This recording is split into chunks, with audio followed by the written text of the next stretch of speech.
vakolatini muddatdan ilgari tugashi to'g'risida O'zbekiston Respublikasi Elyor Satov O'zbekiston Respublikasi fuqarosi, millati o'zbek, oilali, farzandi bor, farzand sudlanmagan.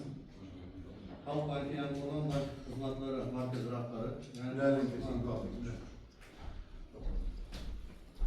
Yangiqo'rg'on Mashallovlar Quvonch ko'chasi 6-uyda yashagan. 2025-8 aprel kuni Jinoyat Iqtisod kodeksining 221-moddasi tartibiga ushlanib, 2025-9 aprel kuni qamoqqa olish tarzida ehtiyot chorasi qo'llanilgan.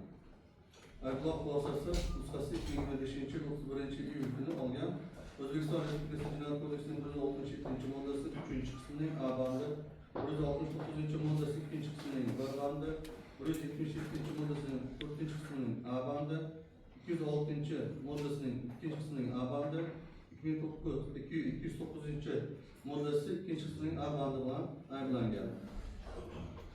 Soat Elyor Toyibovich O'zbekiston Respublikasi Jinoyat kodeksining 169-moddasi 2-qismining B bandi nazarda tutilgan jinoyatni sodir etganlikda aybsiz deb topilishi hamda ushbu modda bilan jinoiy hodisa yuz bermagani sababli Jinoyat kodeksining 83-moddasi 1-bandiga asosan oqlangan.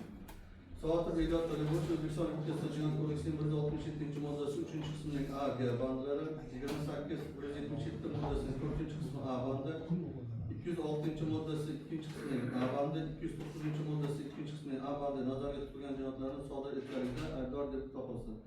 Soat Elyor Toyibovich O'zbekiston Respublikasi Jinoyat kodeksining 167-moddasi 3-qismining A, G bandlari bilan Jinoyat kodeksining 45-moddasini qo'llab 2 yil 6 oy muddatga mansabdorlik va moddiy javobgarlik yuklatilgan lavozimlarda ishlash huquqidan mahrum qilib 5 yil ozodlikdan mahrum qilish jazosi. Jinoyat kodeksining 28-177-moddasi 4-qismining A bandi bilan Jinoyat kodeksining 7-moddasini qo'llab 3 yil ozodlikdan cheklash jazosi. Jinoyat kodeksining 106-moddasi 2-qismining A bandi bilan 2 yil muddatga mansabdorlik va moddiy javobgarlik yuklangan lavozimlardan ushlash huquqidan mahrum qilib 2 yil ozodlik cheklash jazosi.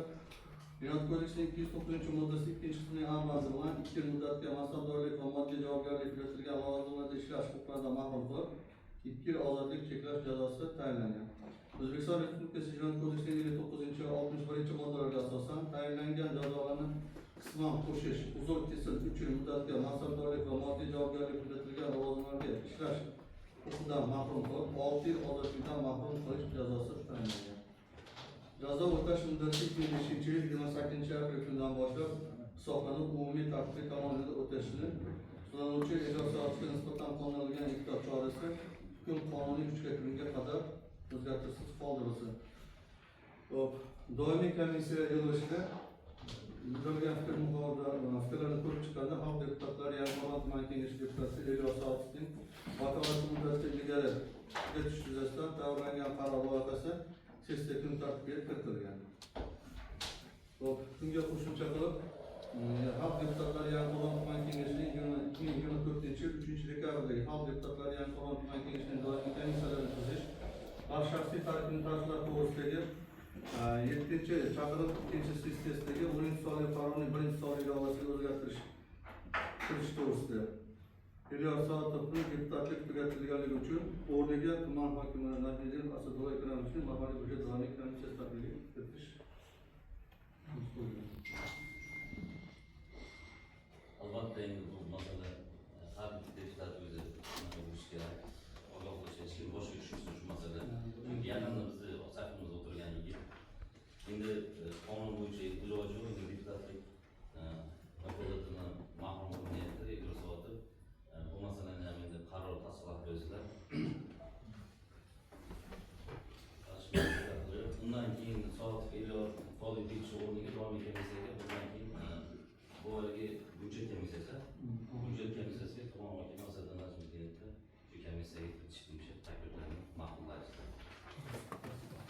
Qarshilar betaraflar yo'q.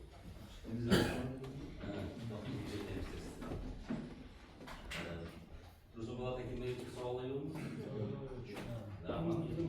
Masalada algorisi degan firma bor shu chiqdi buni hal bo'ldi. Lekin tasavvurda har xil fikrlar yuribdi. Shuni ham agar xatdan bo'lsa ogohlantirib qo'yaylik, deputatlar hovlisini kutiladigan haqli fikrlar bo'lsa. Ha. Agar nima bilmaydigan bo'lsa, qonuniy chorasini ko'rish masalasini ko'rishimiz kerak.